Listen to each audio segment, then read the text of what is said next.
Hi friends! Thanks for tuning in. If you like this video, please give it a like, comment below, and take a moment to subscribe to our channel. Welcome to the quaint and serene village of Innisfree, Alberta, a peaceful haven located in the heart of Alberta's prairie region.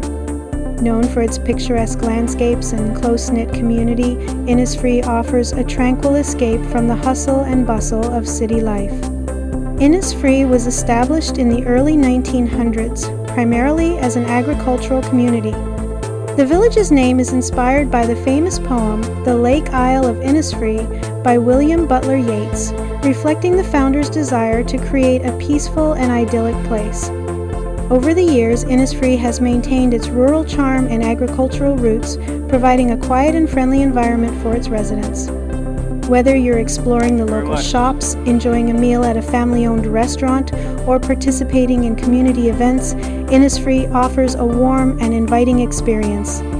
Thank you for joining us on this tour of Innisfree, Alberta.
watching.